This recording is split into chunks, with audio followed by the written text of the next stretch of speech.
ಒಂದು ಗ್ರಾಮದಲ್ಲಿ ಶಾರದಮ್ಮ ಎನ್ನುವ ವಯಸ್ಸಾದ ಅಜ್ಜಿ ಇದ್ರು. ಅವರ ಮೊಮ್ಮಗ ಸುಧಾಕರ್ ಅವನ ಹೆಂಡತಿ ವೈದೇಹಿ ಜೊತೆ ಇದ್ರು. ಶಾರದಮ್ಮನಿಗೆ ವಯಸ್ಸು ಜಾಸ್ತಿ ಆದ್ರೂ ಅವರು ತುಂಬಾ ಬುದ್ಧಿವಂತರು. ವೈದೇಹಿ ತುಂಬಾ ಓದಿದ ಹುಡುಗಿ, ಒಳ್ಳೆ ಕೆಲ್ಸದಲ್ಲಿರುವ ಹುಡುಗಿ. ಅದರಿಂದ ಸ್ವಲ್ಪ ಅವಳಿಗೆ ದಿಮಾಕು ಜಾಸ್ತಿ ಇತ್ತು. ಆ ವಿಚಾರದಲ್ಲಿ ಶಾರದಮ್ಮನಿಗೂ ವೈದೇಹಿಗೂ ಆಗ್ತಾನೆ ಇರ್ಲಿಲ್ಲ. ಒಂದು ದಿನ ಶಾರದಮ್ಮ ವೈದೇಹಿ ಜೊತೆ, ಅಮ್ಮ ವೈದೇಹಿ, ಪುಳಿಯೋಗರೆ ಮಾಡಿದೀನಿ, ಹೋಗಿ ತಿನ್ನಮ್ಮ. ಅಯ್ಯೋ ಅಜ್ಜಿ, ನನಗೆ ಪುಳಿಯೋಗರೆಲ್ಲ ಇಷ್ಟ ಆಗಲ್ಲ, ನನಗೆ ಇಷ್ಟ ಇಲ್ಲ ಅಂತ ಗೊತ್ತು ತಾನೆ, ನಾನು ಹೊರಗಡೆ ಹೋಗಿ ತಿಂಡಿ ಮಾಡ್ಕೋತೀನಿ. ನಿನಗೆ ಯಾವಾಗ ಇಷ್ಟನೋ ಆವಾಗ ತಿನ್ನಮ್ಮ. ಅಜ್ಜಿ, ಈ ಮನೆಯಲ್ಲಿ ತುಂಬಾ ಹೀಟ್ ಆಗ್ತಿದೆ, ಎಸಿ ಬೇಕು. ಯಾಕಮ್ಮ ಮನೆಗೆ ಎಸಿ ಬೇಕು? ಮನೆ ಒಳಗೆ ಮನೆ ಅಂಗಳದಲ್ಲೇ ಚೆನ್ನಾಗಿ ದೊಡ್ಡ ಮರ ಇರುವಾಗ ಎಸಿ ಬೇಕಾ? ಅಯ್ಯೋ ಅಜ್ಜಿ, ಅದೆಲ್ಲ ನನಗೆ ಇಷ್ಟ ಆಗಲ್ಲ. ಈ ತಿಂಗಳು ಬರುವ ಸಂಬಳದಲ್ಲಿ ನಾನು ಎಸಿನ ತಗೋತೀನಿ. ನೋಡಮ್ಮ, ಸುಮ್ನೆ ಹಣನ ವೆಚ್ಚ ಮಾಡ್ಬೇಡ. ಹಣ ಇಲ್ಲದ ಸಮಯದಲ್ಲಿ ಇದೆಲ್ಲ ಯೋಚನೆ ಆಗುತ್ತೆ. ಅಜ್ಜಿ, ನಾನು ನಿಮ್ಮ ಮುಂದೆನೆ ಕೂತ್ಕೊಂಡಿದ್ರೆ ನನ್ ಮನ್ಸನ್ನ ನೀವು ಬದಲಾಯಿಸ್ತೀರಾ. ನಾನು ಹೊರಟು ಕೆಲ್ಸಕ್ಕೆ ಹೋಗ್ತೀನಿ ಹಾಗೆ ಅಂತ ಹೇಳಿ ಚಂದ್ರಿಕಾ ಕೆಲ್ಸಕ್ಕೆ ಹೊರಟು ಹೋದ್ಲು. ಚಂದ್ರಿಕಾ ಕೆಲ್ಸಕ್ಕೆ ಹೊರಟು ಹೋದ ನಂತರ ಶಾರದಮ್ಮ ಅವರ ಮನಸ್ಸಲ್ಲಿ ಈ ರೀತಿಯ ಒಂದು ತೀರ್ಮಾನವನ್ನು ಮಾಡಿದ್ರು. ಈ ರೀತಿ ಅಹಂಕಾರ ಇರುವ ಹುಡುಗಿರನ್ನ ನಾವು ಕೋಪದಿಂದ ಬದಲಾಯಿಸಕ್ಕೆ ಸಾಧ್ಯ ಇಲ್ಲ. ಅವ್ರನ್ನ ಪ್ರೀತಿಯಿಂದ ಅವ್ರ ದಾರಿಯಲ್ಲೇ ಹೋಗಿ ಬದಲಾಯಿಸ್ಬೇಕು. ಖಂಡಿತ ಇವಳು ಬದಲಾಗ್ತಾಳೆ. ಹೀಗಿರುವಾಗ ವೈದೇಹಿ ಆಫೀಸಿಂದ ಕೋಪದಿಂದ ಬಂದ್ಲು. ಏನಾಯ್ತಮ್ಮ, ಆಗಿದ್ದೀಯಾ? ಏನೂ ಇಲ್ಲ ಅಜ್ಜಿ, ಆಫೀಸಲ್ಲಿ ನಮ್ ಮ್ಯಾನೇಜರ್ ನನ್ನ ಬೈದ್ರು. ಯಾಕಮ್ಮ, ಏನಾಯ್ತು? ಏನು ಇಲ್ಲತ್ತೆ, ತಪ್ಪಾಯ್ತಾ? ಅದರಿಂದನೇ ಅವರು ಬೈದ್ರು. ಇಲ್ ನೋಡಮ್ಮ ಮೊಮ್ಮಗಳೇ, ಮಾಡುವ ತಪ್ಪಲ್ಲಿ ದೊಡ್ಡ ತಪ್ಪು ಸಣ್ಣ ತಪ್ಪು ಅಂತ ಏನೂ ಇಲ್ಲ. ನಾವು ಮಾಡುವ ತಪ್ಪಿನಿಂದ ಒಂದಲ್ಲ ಒಂದಿನ ನಮ್ ಸಂಬಳನ ನಾವು ಕಳ್ಕೋಬೇಕಾಗುತ್ತೆ. ಇನ್ ಮುಂದೆ ಆ ರೀತಿ ತಪ್ಪನ್ನು ಯಾವತ್ತೂ ಮಾಡ್ಬೇಡ. ನಾನೊಂದು ಹೇಳ್ತೀನಿ, ಯೋಚನೆ ಇಟ್ಕಮ್ಮ. ಯಾವ ಕೆಲ್ಸ ಮಾಡಿದ್ರು ಪ್ರೀತಿಯಿಂದ ಕೆಲ್ಸ ಮಾಡ್ಬೇಕು. ಆವಾಗ್ಲೇ ಈ ರೀತಿ ಸಣ್ಣ ಪುಟ್ಟ ತಪ್ಪೆಲ್ಲ ನಡೆಯಲ್ಲ. ಸರಿ ಅಜ್ಜಿ, ಸರಿ, ನಾನೋಗಿ ಅಡಿಗೆ ಮಾಡ್ತೀನಿ. ಅಜ್ಜಿ, ನನ್ಗೋಸ್ಕರ ಏನು ಮಾಡ್ಬೇಡಿ, ನಾನು ಹೊರಗಡೆನೆ ಊಟ ಮಾಡಿ ಬಂದೆ. ಹೀಗೆ ಪ್ರತಿದಿನ ಹೊರಗಡೆ ತಿಂದ್ರೆ ಆರೋಗ್ಯ ಏನಾಗುತ್ತೆ ವೈದೇಹಿ? ಹಾಗೆಲ್ಲ ಏನೂ ಆಗಲ್ಲ ಅಜ್ಜಿ. ಹಾಗೆ ಅಂತ ಮನೆಯೊಳಗೆ ಹೊರಟೋದ್ಲು. ಹೀಗಿರುವಾಗ ವೈದೇಹಿಗೆ ಆ ದಿನ ಸಂಬಳ ಸಿಕ್ತು. ಸಂಬಳ ಸಿಕ್ಕಿದ ತಕ್ಷಣ ತನ್ನ ಗಂಡನ ಬಳಿ ಹೋಗಿ, ರೀ, ಈ ತಿಂಗಳು ಸಂಬಳ ಬಂತು, ಮನೆಯಲ್ಲಿ ತುಂಬಾ ಸೆಕೆ ಆಗ್ತಿದೆ, ನಾವು ಒಂದು ಎಸಿ ತಗೊಳ್ಳೋಣ. ಎಸಿ ತಗೊಳ್ಳಿಕ್ಕೆ ಇವಾಗ ಕೈಯಲ್ಲಿ ಹಣ ಇಲ್ಲ ವೈದೇಹಿ. ನಾವು ಕೂಡಿಟ್ಟ ಹಣ ಇದೆ ಅಲ್ವರಿ? ಆ ಹಣವನ್ನೆಲ್ಲ ನಾವು ಖರ್ಚು ಮಾಡಿದ್ರೆ ಮುಂದಿನ ಜೀವನಕ್ಕೆ ಏನ್ ಮಾಡೋದು? ರೀ, 1 ತಿಂಗಳಲ್ವಾ, 1 ತಿಂಗಳು ಅಡ್ಜಸ್ಟ್ ಮಾಡ್ಕೊಳ್ರಿ. ಸರಿ ವೈದೇಹಿ, ಇನ್ ಮುಂದೆ ನಿನ್ನಿಷ್ಟ. ಹೀಗೆ ವೈದೇಹಿ ಶಾರದಮ್ಮನಿಗೆ ಗೊತ್ತಿಲ್ಲದೆ ಮನೆಗೆ ಬೇಕಾದ ಎಸಿನ ತಗೊಂಡ್ಲು. ಆ ವಿಚಾರ ಗೊತ್ತಾಗಿ ಶಾರದಮ್ಮನಿಗೆ ಗೊತ್ತಿಲ್ಲದೆ ತಂದ್ಲು ಅಂತ ಕೋಪ ಬಂತು. ವೈದೇಹಿ ಎಸಿಯನ್ನು ತಂದ ದಿನದಿಂದ ಮನೆಗೆ ಬಂದ ತಕ್ಷಣ ಅಲ್ಲೇ ಕೂತ್ಕೊಳ್ತಾ ಇದ್ಲು, ಹೊರಗಡೆ ಬರ್ತಾನೆ ಇರ್ಲಿಲ್ಲ. ಹೀಗಿರುವಾಗ ವೈದೇಹಿಗೆ ಒಂದು ದಿನ ಆಫೀಸಿಂದ ಒಂದು ಮೆಸೇಜ್ ಬಂತು. ವೈದೇಹಿಯನ್ನು ಜಾಬ್ ಇಂದ ತೆಗ್ದಾಕಿದ್ರು ಅಂತ. ನಾನು ಏನ್ ತಪ್ಪು ಮಾಡಿದೆ ಅಂತ ನನ್ನ ಕೆಲ್ಸದಿಂದ ತೆಗ್ದಾಕ್ಬಿಟ್ರು? ಹೀಗೆ ಮ್ಯಾನೇಜರಿಗೆ ಕಾಲ್ ಮಾಡಿ ಕೇಳಿದ್ಲು. ಆವಾಗ ಗೊತ್ತಾಯ್ತು ವೈದೇಹಿಗೆ ಮೊನ್ನೆ ನಡೆದ ಸಣ್ಣ ವಿಚಾರದಿಂದಾನೇ ಅವಳಿಗೆ ಕೆಲ್ಸ ಹೋಗಿದ್ದು ಅಂತ. ವಿಷಯ ಗೊತ್ತಾದ ತಕ್ಷಣ ಅಳ್ತಾ ಇದ್ಲು. ವೈದೇಹಿಯ ಶಬ್ದ ಕೇಳಿದ ತಕ್ಷಣ ಸುಧಾಕರ್, ಶಾರದಮ್ಮ ಅಲ್ಲಿಗೆ ಬಂದ್ರು. ವೈದೇಹಿ, ಏನಾಯ್ತು? ನನ್ನ ಕೆಲ್ಸದಿಂದ ತೆಗ್ದಾಕ್ಬಿಟ್ರು. ಆಗ ಸುಧಾಕರ್ ಶಾರದಮ್ಮ ಆಶ್ಚರ್ಯದಿಂದ ವೈದೇಹಿಯನ್ನು ನೋಡಿದ್ರು. ಕೆಲ್ಸದಿಂದ ತೆಗ್ದಾಕ್ಬಿಟ್ರಾ? ಏನ್ ನೀನ್ ಮಾತಾಡ್ತಾ ಇರೋದು? ನಿಜ ರೀ, ನನ್ನ ಕೆಲ್ಸದಿಂದ ತೆಗ್ದಾಕಿದ್ರು. ಯಾಕೆ ಇದ್ದಕ್ಕಿದ್ದಂಗೆ ನಿನ್ನ ಕೆಲ್ಸದಿಂದ ತೆಗ್ದು ಬಿಟ್ರು? ರೀ, ನಾನು ಒಬ್ರಿಗೆ ಕಳ್ಸ್ಬೇಕಾದ ಹಣನ ಗೊತ್ತಿಲ್ದೆ ಇನ್ನೊಬ್ರಿಗೆ ಕಳ್ಸ್ಬಿಟ್ಟೆ. ಆ ತಪ್ಪಿನಿಂದನೇ ನನ್ನ ಕೆಲ್ಸದಿಂದ ತೆಗ್ದಾಕ್ಬಿಟ್ರು. ಇದು ಸಣ್ಣ ವಿಚಾರ ಹೇಗಾಗುತ್ತೆ ವೈದೇಹಿ? ನಾನೇನು ಗೊತ್ತಿದ್ದು ಮಾಡಿಲ್ಲ ರೀ, ಏನೋ ಗೊತ್ತಿಲ್ದೆ ತಪ್ಪು ಮಾಡ್ಬಿಟ್ಟೆ.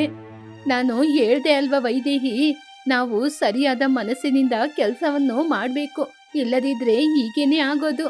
ನಾನು ನಿನ್ಗೆ ಮೊದಲೇ ಈ ವಿಚಾರದ ಬಗ್ಗೆ ಹೇಳಿದ್ದೆ. ನಡೆಯೋದು ನಡೆದೋಯ್ತು, ಇನ್ ಮುಂದೆ ಆದ್ರೂ ಬದಲಾಗಮ್ಮ. ಬೇರೆ ಏನಾದ್ರೂ ಒಂದು ಒಳ್ಳೆ ಕೆಲ್ಸನ ಹುಡ್ಕೋ. ದುರಂಕಾರ ಒಂದಲ್ಲ ಒಂದಿನ ನಿನ್ನ ಗುಂಡಿಗೆ ತಳ್ಬಿಡುತ್ತೆ.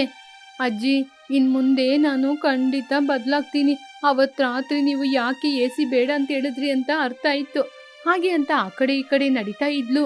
ವೈದೇಹಿ, ಇನ್ನು ನೀನು ನಿನ್ ಕೆಲ್ಸದ ಬಗ್ಗೆನೇ ಆಲೋಚನೆ ಮಾಡ್ತಾ ಇದ್ದೀಯಾ ಏನು? ಇಲ್ಲ ರೀ, ಈ ತಿಂಗಳಿಂದ ನಮಗೆ ಹಣಕ್ಕೆ ತುಂಬಾ ತೊಂದರೆ ಆಗುತ್ತೆ. ಕೂಡಿಟ್ಟ ಹಣ ಕೂಡ ಎಸಿ ಬೇಕು, ಅದು ಇದು ಅಂತ ತಗೊಂಡಾಯ್ತು. ಇವಾಗ ನಿಮಗೆ ಬರುವ ಸಂಬಳ ಕೂಡ ಮನೆಗೆ ಸರಿಯಾಗಲ್ವೇ? ಅಜ್ಜಿಯ ಮಾತು ಕೇಳದೆ ಕೂಡಿಟ್ಟ ಹಣ ಎಲ್ಲ ಖಾಲಿ ಮಾಡ್ಬಿಟ್ಟು ಇವಾಗ ಅಜ್ಜಿಯನ್ನೇ ಕೇಳೋಣ. ಅಜ್ಜಿ ಏನಾದ್ರೂ ಆಲೋಚನೆ ಮಾಡಿ ನಮ್ಗೆ ಒಳ್ಳೆ ದಾರಿ ತೋರಿಸ್ತಾರೆ. ಸರಿ ರೀ. ಹಾಗೆ ಅಂತ ಅಜ್ಜಿ ಜೊತೆ ಏನ್ ಮಾಡೋದು ಅಂತ ಕೇಳಿದ್ರು. ಅಜ್ಜಿ, ಮನೆ ಖರ್ಚಿಗೆ ಹಣ ಇಲ್ಲ, ಮನೇನ ಹೇಗೆ ನಡ್ಸೋದು ಅಂತ ಗೊತ್ತಾಗ್ತಾ ಇಲ್ಲ, ನೀವೇ ಏನಾದ್ರೂ ದಾರಿನ ತೋರಿಸ್ಬೇಕು. ಸರಿ ಕಣಪ್ಪ, ನಾನೇ ಏನಾದ್ರೂ ಆಲೋಚನೆ ಮಾಡಿ ದಾರಿ ಹೇಳ್ತೀನಿ. ಹಾಗೆ ಅಂತ ಆ ದಿನ ರಾತ್ರಿ ಆಲೋಚನೆ ಮಾಡ್ತಿದ್ರು. ವೈದೇಹಿ ಸುಧಾಕರ್ ಪಡುವ ಕಷ್ಟವನ್ನು ನೋಡಿ ಅವ್ರಿಗೆ ಏನಾದ್ರೂ ಒಂದು ಒಳ್ಳೆ ದಾರಿ ತೋರಿಸ್ಬೇಕು ಅಂತ ಆಲೋಚನೆ ಮಾಡಿದ್ರು. ಶಾರದಮ್ಮ ತನ್ನ ಮನಸ್ಸಲ್ಲಿ ಈ ರೀತಿ ಆಲೋಚನೆ ಮಾಡಿದ್ರು. ಪಾಪ, ನನ್ ಮೊಮ್ಮಗಳು ತುಂಬಾ ಕಷ್ಟನ ಅನುಭವಿಸ್ತಿದ್ದಾರೆ. ಆದ್ರೆ ಉದ್ಯೋಗ ಇಲ್ಲದೆ ಇಬ್ರು ತುಂಬಾ ಕಷ್ಟ ಪಡ್ತಿದ್ದಾರೆ. ಹೇಗೆ ಇವ್ರ ಸಮಸ್ಯೆನ ನಿಭಾಯಿಸೋದು? ಹಾಗೆ ಅಂತ ಪುಸ್ತಕವನ್ನು ನೋಡಿದ್ರು. ಆವಾಗ ಅವರಿಗೆ ಒಂದು ಆಲೋಚನೆ ಬಂತು. ಆಗ ಮೊಮ್ಮಗನ ಕರೆದು, ಅಪ್ಪ ಸುಧಾಕರ, ವೈದೇಹಿ ಹಾಗೆ ಕರೆದ ತಕ್ಷಣ ಸುಧಾಕರ್ ಮತ್ತು ವೈದೇಹಿ ಬಂದ್ರು. ಏನಜ್ಜಿ ಕರೆದ್ರಿ? ಇಲ್ ನೋಡಮ್ಮ ವೈದೇಹಿ, ಇನ್ ಮುಂದೆ ನೀನು ಕೆಲ್ಸಕ್ಕೆ ಹೋಗೋದ್ ಬೇಡ. ಸಂಜೆ ಸಮಯದಲ್ಲಿ ಚಿಕ್ಕ ಮಕ್ಕಳಿಗೆ ನೀನು ಮನೆಯಲ್ಲೇ ಇದ್ಕೊಂಡು ಟ್ಯೂಷನ್ ಕೊಡು. ನೀನು ಪ್ರೀತಿಯಿಂದ ಅವರಿಗೆ ಪಾಠನ ಹೇಳ್ಕೊಡ್ಬೇಕು. ನನಗೆ ಹೇಗೋ ಉಪ್ಪಿನಕಾಯಿ ಹಾಕಕ್ಕೆ ಗೊತ್ತು. ನಾನು ಸುಧಾಕರು ಉಪ್ಪಿನಕಾಯಿ ವ್ಯಾಪಾರವನ್ನು ಮಾಡ್ತೀವಿ. ನೀನು ಮಕ್ಕಳಿಗೆ ಟ್ಯೂಷನ್ ಹೇಳ್ಕೊಡು. ಒಳ್ಳೆ ಆಲೋಚನೆ ಮಾಡಿದ್ರಿ ಅಜ್ಜಿ. ಹೌದಜ್ಜಿ, ಒಳ್ಳೆ ಆಲೋಚನೆ.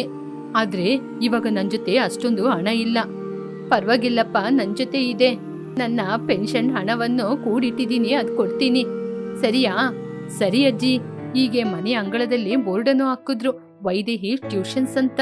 ಒಂದು ದಿನ ಪಕ್ಕದ ಊರಿನಿಂದ ಸಿದ್ದಯ್ಯ ಎನ್ನುವ ವ್ಯಾಪಾರಿ ಶಾರದಮ್ಮನ ಉಪ್ಪಿನಕಾಯಿ ತಗೊಳ್ಳಿಕ್ಕೆ ಬಂದ.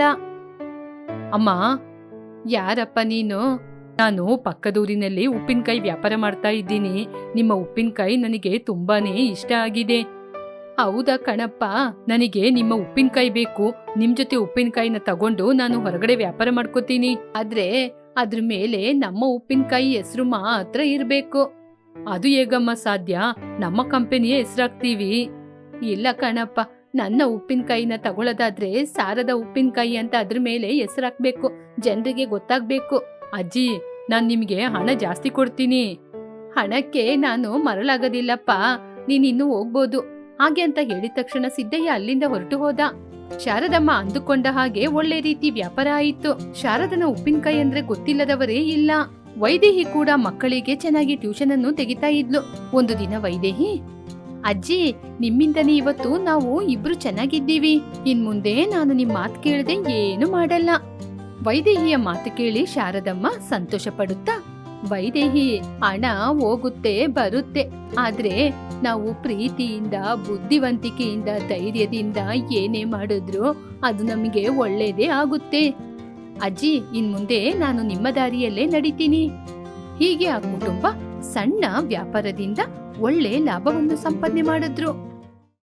ಆಕಾಶದಲ್ಲಿ ಪಕ್ಷಿಯ ಚಿಲಿಪಿಲಿ, ಊರ ಸುತ್ತಲೂ ಹಸಿರು ತುಂಬಿರುವ ಹೊಲಗಳು, ರೈಲ್ವೆ ಸ್ಟೇಷನ್ ದಾಟಿ ಬರುವ ಪ್ರಯಾಣಿಕರು.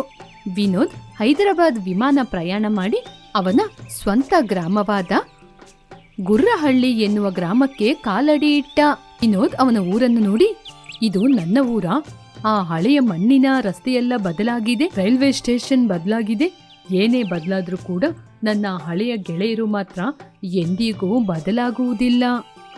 ಹೀಗೆ ವಿನೋದ್ ತನ್ನೊಳಗೆ ತಾನು ಆಲೋಚನೆ ಮಾಡಿಕೊಂಡು ಅದೇ ರಸ್ತೆಯಲ್ಲಿ ಕೈಯಲ್ಲೊಂದು ಸೂಟ್ಕೇಸ್ ಇಟ್ಕೊಂಡು ನಡ್ಕೊಂಡೋಗ್ತಾ ಇದ್ದ. ವಿನೋದ್ ಬರುವ ವಿಷಯ ಗೊತ್ತಾದ ಅವನ ಪ್ರಾಣ ಸ್ನೇಹಿತ ಸುಧಾಕರ್ ವಿನೋದ್ ಮನೆಗೆ ಬಂದ. ಮನೆಯ ಹೊರಗಡೆ ತನ್ನ ಮಗನ ಬರುವಿಕೆಗಾಗಿ ಕಾಯ್ತಾ ಇದ್ದ ಶಾರದಮ್ಮನನ್ನು ನೋಡ್ದ. ಏನು ಅತ್ತೆ, ವಿನೋದ್ ವಿದೇಶದಿಂದ ಬರ್ತಾ ಇದ್ದಾನೆ ಅನ್ನುವ ಸುದ್ದಿ ನನಗೆ ಹೇಳಲೇ ಇಲ್ಲ. ಅಕ್ಕಪಕ್ಕದವರು ಹೇಳಿದ್ಮೇಲೆನೆ ನನಗೆ ಗೊತ್ತಾಗ್ಬೇಕಾ? ನನಗೂ ಗೊತ್ತಾಗಿಲ್ಲ ಕಣೋ, ನಿನ್ನೆಯಷ್ಟೇ ಅವನು ಕಾಗದ ಬರ್ತಿದ್ದ. ನಾನು ಅವನಿಗೋಸ್ಕರ ಎಷ್ಟು ವರ್ಷಗಳಿಂದ ಕಾಯ್ತಾ ಇದ್ದೀನಿ. ನಮ್ಮಿಬ್ಬರ ಸ್ನೇಹ ಅವನಿಗೆ ಇದುವರೆಗೂ ಯೋಚನೆ ಇರುತ್ತಾ? ಆದ್ರೂ ಸಣ್ಣ ವಯಸ್ಸಲ್ಲಿ ಚೆನ್ನಾಗಿತ್ತತ್ತೆ. ಹೌದು ಕಣೋ, ನೀವಿಬ್ರು ಸೇರ್ಕೊಂಡು ಪ್ರತಿಯೊಂದ್ ಜಾಗದಿಂದ ಜಗಳ ಹೇಳ್ಕೊಂಬಂದು ಅವ್ರನ್ನ ನಮ್ಮ ಮನೆ ಮುಂದೆ ನಿಲ್ಸ್ತಾ ಇದ್ರಿ. ಹಾಗೆ ಹೇಳಿದ ತಕ್ಷಣ ಸುಧಾಕರ್ ಅವರ ಸಣ್ಣ ವಯಸ್ಸಿನ ಗಲಾಟೆಗಳನ್ನು ಯೋಚನೆ ಮಾಡ್ಕೊಂಡ. ಶಾಲೆಯಲ್ಲಿ ಕೊಟ್ಟಂತಹ ಬಹುಮಾನವನ್ನು ತೆಗೆದುಕೊಂಡು ವಿನೋದನ ಮನೆ ಮುಂದೆ ಬಂದು ನಿಂತಿರುವ ಮಕ್ಕಳನ್ನು ನೋಡಿ ಶಾರದಮ್ಮ, ಬನ್ನಿ ಮಕ್ಕಳೇ ಬನ್ನಿ, ಬಂದು ಈ ಗೋಡೆ ಹತ್ರ ನಿಂತ್ಕೊಳ್ರೋ, ಎಷ್ಟು ಕಣ್ಣುಗಳು ನಿಮ್ ಮೇಲೆ ಇದೆಯೋ ಹಾಗೆ ಅಂತೇಳಿ ಶಾರದಮ್ಮ ಅವರಿಬ್ಬರಿಗೂ ದೃಷ್ಟಿಯನ್ನು ತೆಗೆದ್ರು. ಹೀಗೆ ಬಂದ ತಕ್ಷಣ ಇಬ್ಬರಿಗೂ ಸಿಹಿಯನ್ನು ಕೊಟ್ರು. ಲೇ, ನಾನು ನಮ್ಮ ಅಪ್ಪನ ಜೊತೆ ದುಬೈಗೆ ಹೋಗ್ತೀನಿ. ಅತ್ತೆ, ಯಾವಾಗ್ಲೋ ಬರ್ತೀಯಾ? ಸಂಜೆ ಆಗುವಾಗ ಬರ್ತೀಯಾ? ಹಾಗೆ ಅಂತ ಅಮಾಯಕವಾಗಿ ಕೇಳಿದ ಸುಧಾಕರ್. ಇಲ್ಲ ಕಣೋ, ನಾನ್ ಬರ್ಲಿಕ್ಕೆ ತುಂಬಾ ದಿನ ಆಗುತ್ತೆ. ಹಾಗೆ ಅಂತ ವಿನೋದನನ್ನು ನೆನೆಸ್ಕೊಂಡಿರುವ ಸುಧಾಕರನನ್ನು ಶಾರದಾ ಜೋರಾಗಿ ಕರೆದ್ರು. ಸುಧಾಕರ್ ಯೋಚನೆಯಿಂದ ಹೊರಗೆ ಬಂದ. ಸುಧಾಕರ್, ನಿನ್ ಫ್ರೆಂಡು ರಸ್ತೆಯಲ್ಲಿ ನಡ್ಕೊಂಡ್ ಬರ್ತಾ ಇರ್ತಾನೆ, ನೀನೋಗಿ ಅವನ್ನ ಕರ್ಕೊಂಬಾ ಹಾಗೆ ಅಂತ ಹೇಳಿದ್ರು ಶಾರದಮ್ಮ. ಮೊದ್ಲೇ ನಮ್ಮ ಊರಿನ ರೋಡೆಲ್ಲ ಬದ್ಲಾಗಿದೆ, ಅವನಿಗೆ ಗುರ್ತು ಇರುತ್ತೋ ಇಲ್ವೋ? ಸರಿಯತ್ತೆ, ನಾನೋಗಿ ಕರ್ಕೊಂಬರ್ತೀನಿ. ನೀವು ದೃಷ್ಟಿ ತೆಗಿಕೆಲ್ಲ ರೆಡಿ ಮಾಡಿಟ್ಟಿರಿ. ಸರಿಯಪ್ಪ, ನೀನ್ ಹೋಗಿ ಬಾ ಹಾಗೆ ಹೇಳಿದ ತಕ್ಷಣ ಸುಧಾಕರ್ ಹೊರಟು ಹೋದ. ಬರ್ತಾ ಇರುವಾಗ ರಸ್ತೆಯಲ್ಲಿ ವಿನೋದ್ ಸೂಟು ಬೂಟು ಹಾಕೊಂಡು ಬರ್ತಾ ಇದ್ದ. ಅವನನ್ನು ನೋಡಿ ಸುಧಾಕರ್, ನಮ್ಮ ವಿನೋದು ಸೂಟು ಬೂಟು ಹಾಕೊಂಡು ಎಷ್ಟು ಚೆನ್ನಾಗಿದ್ದಾನೆ, ನೋಡ್ಲಿಕ್ಕೆ ತುಂಬಾ ಚೆನ್ನಾಗಿ ಕಾಣಿಸ್ತಾನೆ ಹಾಗೆ ಅಂತ ಹೋಗಿ ಅವನನ್ನು ತಬ್ಬಿಕೊಂಡ. ತುಂಬಾ ದಿನಗಳ ನಂತರ ಈ ಊರಿಗೆ ಬಂದಿದ್ದೀನಿ, ಸುಧಾಕರ್ನ ಯಾರು ಅಂತ ಗೊತ್ತಿಲ್ಲದ ಹಾಗೆ ನಾಟಕ ಮಾಡ್ಬೇಕು ಹಾಗೆ ಅಂತ. ಯಾರ್ರೀ ನೀವು, ಯಾಕೆ ಬಂದು ನನ್ನ ತಪ್ಕೊಳ್ತಾ ಇದ್ದೀರಾ? ಆವಾಗ ಸುಧಾಕರ್, ಲೇ ವಿನೋದ್, ನಿನಗೆ ನಾನು ಯಾರು ಅಂತ ಯೋಚನೆ ಇಲ್ವಾ? ನಾನೇ ಕಣೋ ನಿನ್ನ ವಿನೋದು, ನಿನ್ನ ಸಣ್ಣ ವಯಸ್ಸಿನ ಗೆಳೆಯ. ಹೌದಾ, ನನಗೆ ನಿಮ್ನ ಯೋಚನೆ ಇಲ್ಲ, ನನ್ನ ಮನೆಗೆ ಹೋಗ್ಬೇಕು, ದಾರಿ ಹೇಳ್ಬೋದಾ? ಹಾಗೆ ವಿನೋದ್ ಹೇಳಿದ ತಕ್ಷಣ ಸುಧಾಕರ್ ಕಣ್ಣಲ್ಲಿ ನೀರು ಬಂತು. ನಿನಗೆ ನನ್ನ ಯೋಚನೆ ಇಲ್ವಾ? ನೀನು ನಾನು ಅಂಜಲಿ ಆಟಾಡ್ತಾ ಇದ್ದೋ, ಊರತ್ರ ಉಯ್ಯಾಲೆಯಲ್ಲಿ ತಳ್ತಾ ಆಟಾಡ್ತಾ ಇದ್ದೋ, ನಿಂಗೆ ಯೋಚನೆ ಇಲ್ವಾ? ವಿನೋದ್, ಇದೆಲ್ಲ ನಿಜವಾಗ್ಲೂ ನಿನಗೆ ಯೋಚನೆ ಇಲ್ವಾ ಹಾಗೆ ಅಂತ ಅಮಾಯಕವಾಗಿ ಕೇಳಿದ. ನನಗೇನು ಗುರ್ತಿಲ್ಲ ಹಾಗೆ ಅಂತ ವಿನೋದ್ ಮುಂದಕ್ಕೆ ಹೋದ. ಸುಧಾಕರ್ ಅವನನ್ನು ನೋಡ್ತಾನೆ ನಿಂತಿದ್ದ. ಆವಾಗ ವಿನೋದ್ ಹಿಂದೆ ತಿರುಗಿ, ಲೇ ಸುಧಾಕರ, ಯಾಕೋ ನೀನ್ ನನ್ಗೆ ಯೋಚನೆ ಇರೋದಿಲ್ಲ, ನೀ ನನ್ ಪ್ರಾಣ ಸ್ನೇಹಿತ ಕಣೋ. ಆ ಮಾತು ವಿನೋದನ ಬಾಯಿಂದ ಬಂದ ತಕ್ಷಣ ಸುಧಾಕರನ ಕಣ್ಣಲ್ಲಿ ಆನಂದ ಬಾಷ್ಪ ಬಂತು. ಮತ್ತೊಮ್ಮೆ ಹೋಗಿ ತನ್ನ ಗೆಳೆಯನನ್ನು ತಬ್ಬಿಕೊಂಡ. ಮತ್ತೆ ಯಾಕೋ ನನ್ನ ಇಷ್ಟೊತ್ತು ಆಟಾಡಿಸ್ದೆ? ಅದು ನಿನ್ನ ಸ್ವಲ್ಪ ಆಟಾಡ್ಸ್ಬೇಕಲ್ವಾ? ನಿನಗೆ ನಾನು ಅಂಜಲಿ ಜ್ಞಾಪಕದಲ್ಲಿ ಇದ್ದೀವಿ ತಾನೆ? ನಾನು ಖಂಡಿತ ನಿಮ್ನ ಮರ್ತಿಲ್ಲ ಕಣೋ. ನೀವು ನಾನು ತೀರ್ಕೊಂಡಾಗ ಮಾತ್ರ ಅಲ್ಲ ಕಣೋ, ಈ ಮಣ್ಣಲ್ಲಿ ಬೆರೆತು ಹೋದಾಗ ಕೂಡ ನಿಮ್ ಯೋಚನೆ ನನಗಿರುತ್ತೆ. ಸರಿ ಕಣೋ, ಇವಾಗ ಆ ಮಾತೆಲ್ಲ ಯಾಕೆ? ಮನೆ ಹತ್ರ ಅತ್ತೆ ನಮಗೋಸ್ಕರ ಕಾಯ್ತಾ ಇರ್ತಾರೆ, ಬಾ ಹೋಗೋಣ. ಹೀಗೆ ಅವರಿಬ್ಬರು ಮಾತನಾಡಿಕೊಂಡು ರಸ್ತೆಯಲ್ಲಿ ಸಿಗುವವರನ್ನು ಪರಿಚಯವನ್ನು ಮಾಡಿಸಿಕೊಂಡು ಮನೆಗೆ ಹೋದ್ರು. ಶಾರದಾ ಅವರಿಗೋಸ್ಕರ ದೃಷ್ಟಿ ನೀರನ್ನು ರೆಡಿ ಮಾಡಿಟ್ಟಿದ್ರು. ಅಮ್ಮ, ಹೇಗಿದ್ದೀರಮ್ಮ? ಚೆನ್ನಾಗಿದ್ದೀರಾ? ನಾನ್ ಚೆನ್ನಾಗಿದ್ದೀನಪ್ಪ. ಅಮ್ಮ, ನೀವು ಸ್ವಲ್ಪ ಕೂಡ ಬದಲೇ ಆಗಿಲ್ಲ ಹಾಗೆ ಹೇಳಿ ಇಬ್ಬರು ಹೋಗಿ ಮನೆಯೊಳಗೆ ಕೂತ್ಕೊಂಡ್ರು. ಶಾರದಮ್ಮ ಸಿಹಿ ತಿಂಡಿಯನ್ನು ತೆಗೆದುಕೊಂಡು ಬಂದ್ರು. ಇಬ್ಬರು ತಿಂತಾ ಇದ್ರು. ವಿನೋದ್, ನಿನಗೆ ಯೋಚನೆ ಇದೆಯಾ? ಚಿಕ್ಕ ವಯಸ್ಸಲ್ಲಿ ಅತ್ತೆ ಮಾಡುವ ರವೆ ಲಡ್ಡು ಅಂದ್ರೆ ನಂಗೆ ತುಂಬಾ ಇಷ್ಟ ಅಂತ ಜಗಳ ಮಾಡ್ಕೊಂಡು ತಂದು ಕೊಡ್ತಿದ್ದೆ. ಯಾಕೋ ಯೋಚನೆ ಇರೋದಿಲ್ಲ, ನಿನ್ಗೋಸ್ಕರ ಅಮ್ಮನ ಜೊತೆ ಎಷ್ಟು ಪೆಟ್ಟು ತಿನ್ಕೊಂಡು ತಂದು ಕೊಡ್ತಾ ಇದ್ದೆ ಗೊತ್ತಾ? ನೀನು ಕೂಡ ಮನೆಯಲ್ಲಿ ನಿನಗೆ ಕೊಡುವ ಪಾಲ್ಕೋವನ ನನಗೋಸ್ಕರ ತಂದು ಕೊಡ್ತಾ ಇದೆ ಅಲ್ವಾ? ಪರವಾಗಿಲ್ಲ ಕಣೋ, ಎಲ್ಲನೂ ನಿನಗೂ ನೆನ್ಪಿದೆ. ಹೌದು, ಅಂಜಲಿ ಹೇಗಿದ್ದಾಳೆ? ಇವಾಗ ಕೂಡ ಎಲ್ರ ಜೊತೆ ಸಣ್ಣ ವಯಸ್ಸಿನ ಹಾಗೆ ಜಗಳ ಮಾಡ್ತಿದ್ದಾಳಾ? ಅವಳು ನಿಜ ಕಣೋ, ನೀನ್ ಹೇಳಿದ ಹಾಗೇನೆ ಇದ್ದಾಳೆ. ಆದ್ರೆ ಅವಳಿಗೆ ಇವಾಗ ನಮ್ಮೂರಲ್ಲೇ ಟೀಚರ್ ಕೆಲಸ ಸಿಕ್ಕಿದೆ. ಹೌದಾ? ಹಾಗಾದ್ರೆ ಮಕ್ಕಳನ್ನ ಕೂಡ ಅವಳು ಹೊಡಿತಾನೆ ಇರ್ತಾಳೆ. ಸರಿ, ಇಷ್ಟಕ್ಕೂ ನೀನೇನೋ ಮಾಡ್ತಾ ಇದ್ದೀಯಾ? ನಮ್ಮ ತಂದೆ ತೀರ್ಕೊಂಡ್ಮೇಲೆ ಮನೆಯ ಕಷ್ಟಕ್ಕೋಸ್ಕರ ನಾನು ನಮ್ಮ ಹೊಲದಲ್ಲೇ ಕೆಲಸ ಮಾಡ್ತಿದ್ದೀನಿ ಕಣೋ. ಓಹೋ, ಹಾಗಾದ್ರೆ ದೇಶಕ್ಕೆ ಅನ್ನ ಹಾಕುವ ರೈತ ನೀನು. ನನಗೆ ರೈತ ನನ್ ಗೆಳೆಯ ಅಂತ ಹೇಳ್ಕೊಳಕ್ಕೆ ಹೆಮ್ಮೆ ಆಗ್ತಿದೆ ಕಣೋ. ಸಾಕೋ ನಿನ್ ಕತೆಗಳು, ಸುಮ್ನೆರೋ. ನೀನು ನಾನು ಅಂಜಲಿ ಸೇರಿ ಹೊಲದತ್ರ ಹೋಗೋಣ. ಹಾಗೆ ಇಬ್ಬರು ಸೇರ್ಕೊಂಡು ಅಂಜಲಿಯ ಮನೆಗೆ ಹೋದ್ರು. ಅಂಜಲಿ, ಹೇಗಿದ್ದೀಯಾ? ಬಾವಾ, ಚೆನ್ನಾಗಿದ್ದೀನಿ ಬಾವಾ, ನೀವೇಗಿದ್ದೀರಾ? ಸರಿ ಸರಿ, ಇಲ್ಲೇ ಮಾತಾಡ್ತಾ ಇರ್ಬೇಡಿ, ಬನ್ನಿ ಹೊಲದತ್ರ ಹೋಗೋಣ. ಸರಿ ಕಣೋ, ಹೋಗೋಣ ಹಾಗೆಂತೇಳಿ ಮೂವರು ಸೇರಿ ಹೊಲದತ್ರ ಬಂದ್ರು. ಸುಧಾಕರ್, ನಿನ್ಗೆ ಯೋಚನೆ ಇದೆಯಾ? ಅಂಜಲಿ ಸಣ್ಣ ವಯಸ್ಸಲ್ಲಿ ಕೈಯಲ್ಲಿ ಗಮ್ಮನ ಎತ್ಕೊಂಡ್ಬಂದು ಎಲ್ಲರ ಬಟ್ಟೆಯಲ್ಲಿ ಅಂಟಿಸ್ತಾ ಇದ್ಲು. ನಿಂಗೆ ಯೋಚನೆ ಇದೆ ತಾನೆ? ಆದ್ರೆ ಇವಾಗ ನೋಡು, ತುಂಬಾ ಬದಲಾಗಿದ್ದಾಳೆ. ಹೌದು ಕಣೋ, ಬದಲಾಗಿದ್ದಾಳೆ. ಸಣ್ಣ ವಯಸ್ಸಲ್ಲಿ ಗಂಡ್ಮಕ್ಳಂಗೆ ಹೊಡೆದಾಡಕ್ಕೆಲ್ಲ ಹೋಗ್ತಾ ಇದ್ಲು. ಇವಾಗ ನೋಡು, ಇವಾಗ ಹುಡುಗಿ ಹಂಗಿದ್ದಾಳೆ. ಹೀಗೆ ಸಣ್ಣ ವಯಸ್ಸಿನ ವಿಷಯವನ್ನು ಮಾತಾಡ್ತಾ ನಗ್ತಾ ಇದ್ರು. ಆಗ ಅಂಜಲಿ ಕೋಪ ಪಡುತ್ತಾ, ಸಾಕ್ರೋ, ನನ್ನ ಮಾತ್ರ ಏನೇನೋ ಹೇಳ್ತಾ ಇದ್ದೀರಾ? ನೀನು ಸೀಬೆಕಾಯಿ ತೋಟದಲ್ಲಿ ಸೀಬೆಕಾಯಿ ಕುಯ್ತಾ ಇದ್ದಾಗ ಇವನು ಕಾವಲಿ ಇರ್ತಾ ಇದ್ದ. ಹೆಣ್ಮಕ್ಳ ಜೊತೆ ಸೇರಿ ನೀವು ಕುಂಟಾಟ ಎಲ್ಲ ಆಟಾಡ್ತಿದ್ರಿ, ಅದೆಲ್ಲ ನೀವು ಮರ್ತು ಬಿಟ್ರಾ? ಅಯ್ಯೋ ಅಯ್ಯೋ, ಸಾಕಮ್ಮ, ನಿಲ್ಸು. ಆಮೇಲೆ ನಿನ್ ಬಾಯಿಗೆ ಕೈ ಹಾಕಿ ಆಮೇಲೆ ನನಗೆ ಕೆಟ್ಟ ಹೆಸರು. ಹಾಗೆ ಬಾ ನನ್ನ ದಾರಿಗೆ. ಲೇ ಸುಧಾಕರ, ಇವಳು ನಿಜವಾಗ್ಲೂ ಬದ್ಲಾಗಿಲ್ಲ ಕಣೋ. ಹೀಗೆ ಮೂವರು ಮಾತಾಡ್ಕೊಂಡು ಮುಂದೆ ನಡ್ಕೊಂಡು ಹೋಗ್ತಾ ಹೋಗ್ತಾ ಒಂದು ಕಡೆ ನಿಂತ್ರು. ಅಲ್ಲಿ ಮರದಲ್ಲಿ ಇರುವ ಉಯ್ಯಾಲೆಯನ್ನು ನೋಡಿ, ವಿನೋದ್, ನಿನ್ಗೆ ಜ್ಞಾಪಕ ಇದೆಯಾ?